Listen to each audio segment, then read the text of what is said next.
नमस्कार, स्वागत है आप सभी का। आपके साथ मैं हूं सोनल दहिया। खबरों की शुरुआत करेंगे सोनीपत से बड़ी खबर के साथ, जहां बेखौफ चोरों का आतंक देखने को मिला है। सेक्टर 12 में करियाना स्टोर को निशाना बनाया है चोरों ने। कैश काउंटर में रखा कैश और 3 मोबाइल भी चोरी कर ले गए। चोरी की वारदात को अंजाम दिया गया है और ये पूरी घटना सीसीटीवी कैमरे में कैद हो गई है। दुकान का शटर तोड़कर वारदात को अंजाम दिया गया। पुलिस फिलहाल इस पूरे मामले की जांच में जुटी हुई है। सोनीपत से ये बड़ी खबर, चोरी की वारदात सीसीटीवी कैमरे में कैद हुई है। दुकान का शटर तोड़कर वारदात को अंजाम दिया गया है। सोनीपत से ये बड़ी खबर। सोनीपत में बेखौफ चोरों का आतंक देखने को मिला है। दुकान का शटर तोड़कर चोरी की वारदात को अंजाम दिया गया। सेक्टर 12 में करियाना स्टोर को निशाना बनाया गया है। कैश काउंटर में रखा कैश और 3 मोबाइल चोरी कर ले गए। चोरी की वारदात सीसीटीवी कैमरे में कैद हो गई है। सोनीपत से ये बड़ी खबर। दुकान का शटर तोड़कर वारदात को अंजाम दिया गया है। सोनीपत इलाके में चोरों को कोई डर भय खौफ नहीं है। पुलिस का बेखौफ होकर चोरों ने वारदात को अंजाम दिया है। सेक्टर 12 में करियाना स्टोर को निशाना बनाया है। कैश काउंटर में रखा कैश और 3 मोबाइल चोरी कर ले गए चोर। चोरी की पूरी वारदात सीसीटीवी कैमरे में कैद हो गई है। फिलहाल पुलिस की तरफ से कार्रवाई जारी है। चोरों को पकड़ने के लिए धरपकड़ तेज कर दी गई है। सोनीपत से ये बड़ी खबर। आपको बता दें कि चोरी की पूरी वारदात सीसीटीवी कैमरे में भी कैद हो गई है। फिलहाल पुलिस चोरों की तलाश में जुटी हुई है। सेक्टर 12 में करियाना स्टोर को चोरों ने अपना निशाना बनाया है। कैश काउंटर में रखा कैश और 3 मोबाइल चोरी कर ले गए चोर। सोनीपत से बड़ी खबर।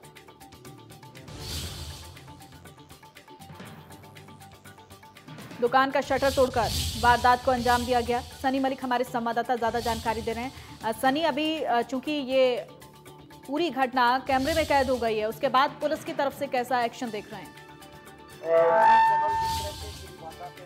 कैद हुई है दुकान के लगे, तो कहीं ना कहीं जो चोर है, तो जो चोरी सीसीटीवी में दिखाई दे रहे हैं, उनको गिरफ्तार करने में ज्यादा देर तो उनको नहीं लगेगी। हालांकि जो हमारे सोर्सेज हैं सोनल, वो ये बता रहे हैं, पुलिस सोर्सेज, कि जो दोनों चोर हैं उनको राउंड अप है वो कर दिया है सोनीपत पुलिस ने।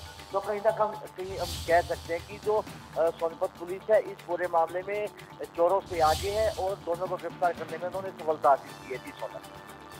चलिए, बहुत शुक्रिया सनी तमाम जानकारी के लिए।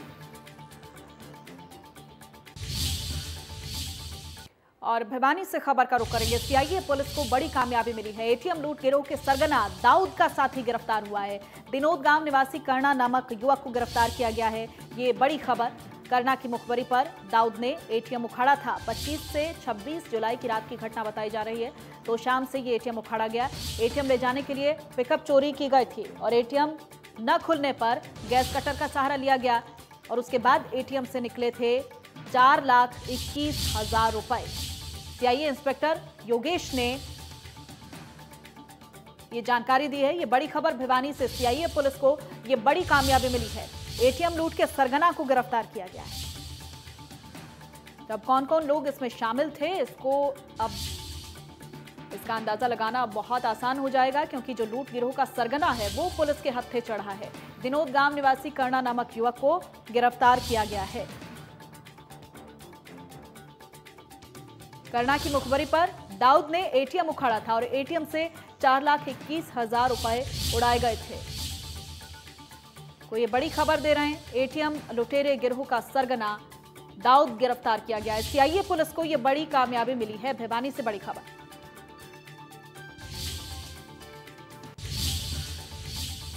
और गुरुग्राम में बदमाशों का आतंक देखने को मिला है, जहां बसई इलाके में वारदात को अंजाम दिया गया है। बदमाशों ने एक के बाद एक 3 युवकों को गोली मारकर मौत के घाट उतार दिया। इस ट्रिपल मर्डर से पूरे इलाके में हड़कंप मचा हुआ है। पहले बदमाशों ने बसई गांव के रहने वाले अनमोल और सनी नाम के युवकों को गोली मारी। दोनों युवकों की मौके पर मौत हो गई और उसके बाद भी बदमाशों का कहर नहीं थमा। अनमोल और सनी के दोस्त समीर की गोली मारकर हत्या कर दी गई। इन तीनों युवकों की हत्या की वजह क्या रही, इस पर पुलिस फिलहाल जांच कर रही है। गुरुग्राम के गोलीबाजों को पकड़ा गया। ये देखिए, हम आपको तस्वीरें भी दिखा रहे हैं। ये सीसीटीवी फुटेज उस पूरी घटना का है, बसई गांव में जब 3 युवकों को गोली मारी गई थी। पहले बदमाशों ने 2 युवकों को मौत के घाट उतारा और उसके बाद ये इंतजार करता हुआ बदमाश आप तस्वीरों में देख रहे हैं, देखिए सीसीटीवी फुटेज इस पूरी घटना का। इसके बाद समीर नाम के युवक की भी गोली मारकर हत्या की गई। फिर लौटकर आता है बदमाश। देखिए सीसीटीवी फुटेज में आप देख सकते हैं किस तरह से बेखौफ होकर बदमाश ने इस वारदात को अंजाम दिया है। ये देखिए 3 तस्वीरें हम आपको दिखा रहे हैं। जिन गोलीबाजों को पकड़ा गया है वो हम तस्वीरों में आपको दिखा रहे हैं। ये अनमोल और सनी, ये 2 शख्स हैं जिनकी हत्या की गई है। और ये तीसरी तस्वीर उस घटना की हम आपको दिखा रहे हैं। सीसीटीवी फुटेज उस दिन का है जिस दिन इन दोनों को गोली मारी गई है। अनमोल और सनी, ये दोनों शख्स देखिए आपको तस्वीरों में हम दिखा रहे हैं जिनकी हत्या की गई है। और ये तीसरी तस्वीर आपके टीवी स्क्रीन पर वो सीसीटीवी फुटेज है, उस दिन का ये फुटेज है जिस दिन इस वारदात को अंजाम दिया गया था। बसई गांव में 3 युवकों की गोली मारकर हत्या की गई थी। अनमोल, सनी और समीर, तीनों को मौत के घाट उतार दिया गया था। दोनों युवक अनमोल और सनी बसई गांव के रहने वाले बताए जा रहे हैं, जो हम आपको तस्वीरों में भी दिखा रहे हैं।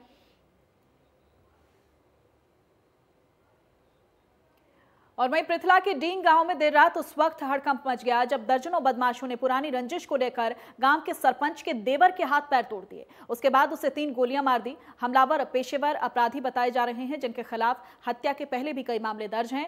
वारदात को अंजाम देने के बाद बदमाश गांव से फरार हो गए। वहीं गोली लगने से घायल सरपंच के देवर की हालत बेहद नाजुक बताई जा रही है, जिसे फरीदाबाद के सर्वोदय अस्पताल में दाखिल करवाया गया है। घायल के पिता की अगर माने तो 1 महीने पहले बदमाश उनकी दुकान पर शराब पीने के लिए गए थे, तो उन्होंने दुकान पर शराब पीने के लिए मना कर दिया, जिसके बाद उन्होंने खूब गाली गलौज किया और अजय को गोली मारने की धमकी दी। फिलहाल पुलिस मामले की जांच कर रही है।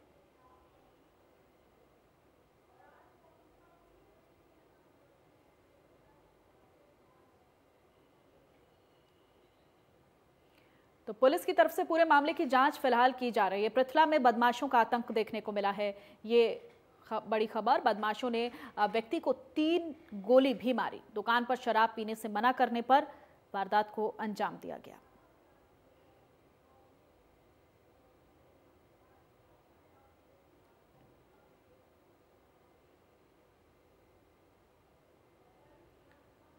पृथला में बदमाशों का आतंक देखिए, तमाम जगहों से अपराध की खबरें लगातार सामने आ रही हैं। अपराध का ग्राफ प्रदेश में लगातार बढ़ रहा है। सोनीपत से खबर हमने आपको दिखाई, उसके बाद अब पृथला में आप देख सकते हैं किस तरह से बदमाशों का आतंक देखने को मिल रहा है। गुरुग्राम से भी गोलीबाजों का आतंक देखने को मिला है। पूरे प्रदेश से इस तरह की खबरें सामने आ रही हैं। अब पृथला से खबर है जहां बदमाशों का आतंक देखने को मिला है।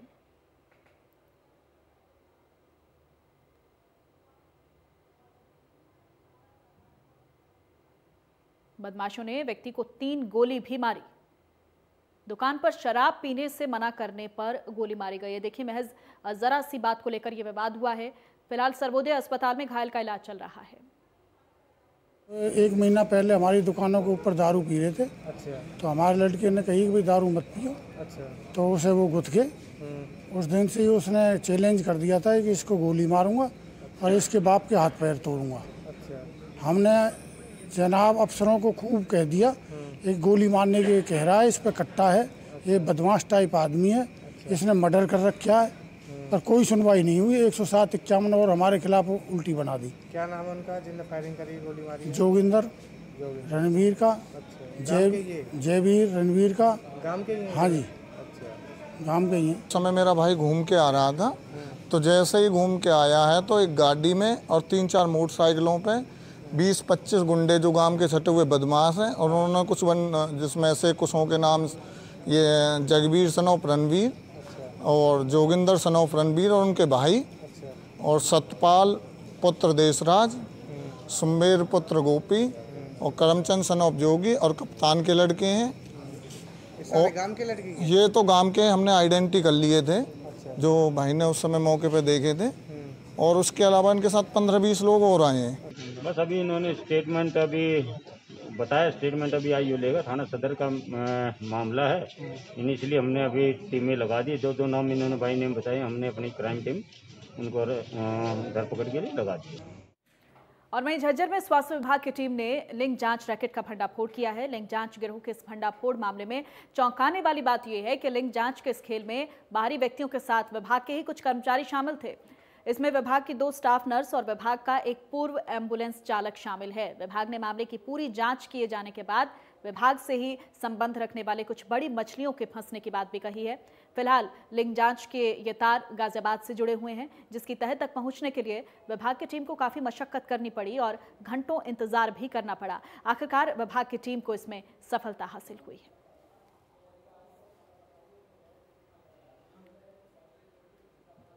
हमें कुछ समय से इन्फॉर्मेशन आ रही थी कि यहाँ पे इस तरीके का गोलक धंधा चल रहा है और उसमें हो सकता है हमारे स्टाफ के कोई मेंबर भी सम्मिलित हुए। तो हम लोगों ने अपना जाल बिछा के कामयाबी हासिल करने की कोशिश करी। पहले हमारी डील जो हुई थी 26-27 हज़ार में तय हुई, वो किसी कारणवश हम लोगों को शक हो गया, हमारी डील नहीं हो पाई फाइनलाइज। उसके अगले दिन हमने फिर नया अपना डेकॉय भेज के फिर कोशिश करी। उस दिन 70,000 में डील फाइनल थी हमारी। और इसमें एक तो हमारा जो एम्बुलेंस चालक था पुराना, वो इन्वॉल्व है। 2 स्टाफ नर्सों की भी इन्वॉल्वमेंट हमें मिली है और इसके अलावा भी कुल मिला के 8 लोग हैं जिनके खिलाफ हम लोगों ने एफआईआर दर्ज कराई है। और यहाँ से शुरू हुआ था, जो पैसे लेके हमें टाउट ले जाने लगा था, गाजियाबाद तक ले गया। वहाँ जाके उसने अल्ट्रासाउंड कराया और फिर वापस वो बेरी के वजीरपुर गाँव का रहने वाला है, वहाँ जाके उसने फिर सेक्स डिस्क्लोज कर दिया।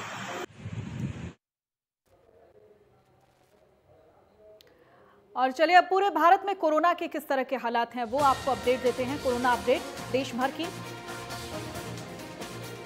देश में 24 घंटे में 68,507 नए मरीज मिले हैं, ये बड़ी खबर। पिछले 24 घंटे में 981 लोगों की मौत हो गई है। अब तक 55,000 के पास मौतों का आंकड़ा पहुंच चुका है, ये बड़ी खबर। 29,04,329 कुल मरीज मिले हैं। करीब 7 लाख एक्टिव केस हैं। बड़ी खबर, कोरोना ब्रेकिंग। देश में 24 घंटे में 68,507 नए मरीज।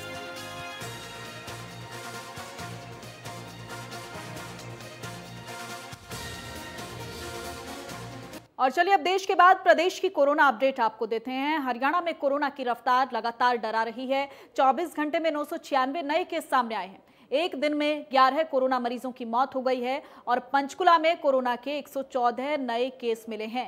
गुरुग्राम में अगर हम बात करें कोरोना के केसेस की, तो 111 नए केस गुरुग्राम में सामने आए हैं।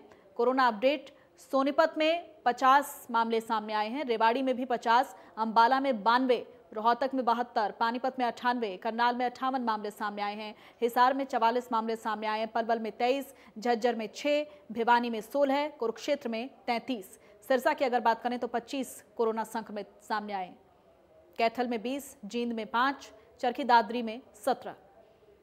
तो ये कोरोना अपडेट प्रदेश की किन जगहों पर फिलहाल केसेस का आंकड़ा क्या है वो आपको हम बता रहे हैं। और कुल केसेस की अगर हम बात करें तो 996 केस सामने आए हैं। एक दिन में 11 कोरोना मरीजों की मौत हो गई है। और पंचकुला में कोरोना के 114 नए केस सामने आए हैं। गुरुग्राम में कोरोना के 111 नए केस सामने आए हैं। तो सबसे ज़्यादा केस की अगर हम बात करें आज के डेट की, तो पंचकुला से मामले निकलकर सामने आए हैं। हालांकि तमाम जगहों पर जो आंकड़े हैं वो लगातार बढ़ रहे हैं, जो परेशानी का विषय है। लोगों को भी सजग सचेत रहने की बहुत ज़रूरत है, क्योंकि आंकड़े अब लगातार डरा रहे हैं।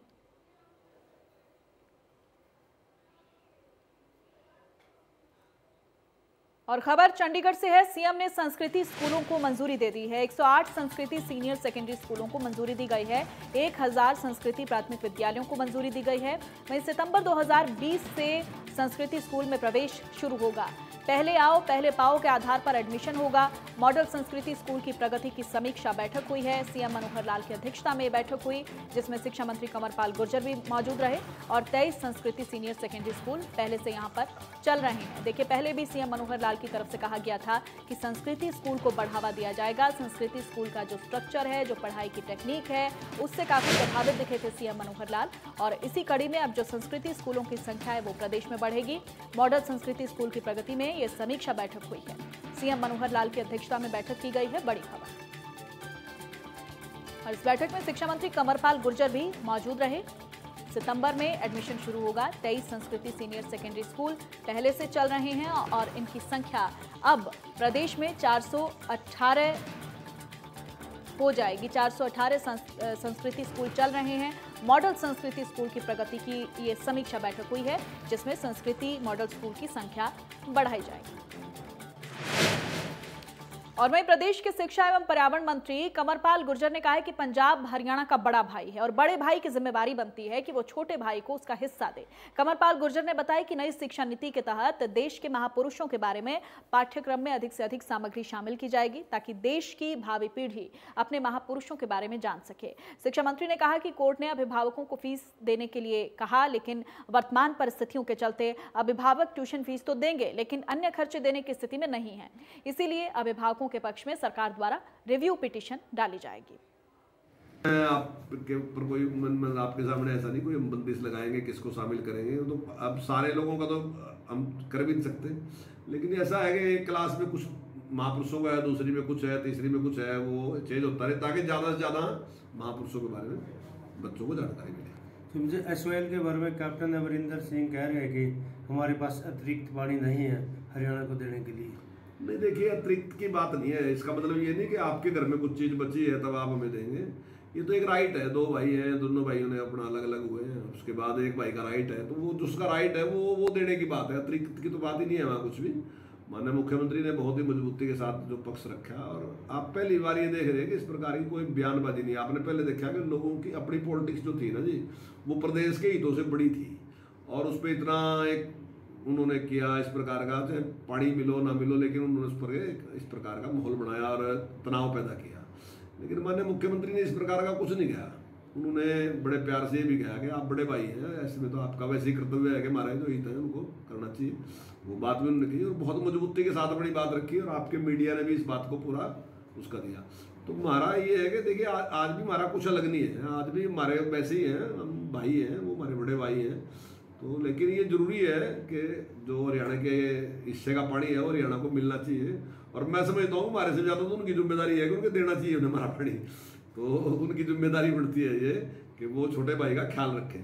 और अब तो ये कोर्ट का भी ने भी उसमें निर्णय दे दिया, तो मैं समझता हूँ कि निश्चित तौर से अब की बार पानी मिलेगा। हमारे मुख्यमंत्री जी बहुत गंभीर है इस विषय में और बहुत मजबूती के साथ अपनी बात रखी उन्होंने, और केंद्रीय मंत्री उस बैठक में शामिल थे।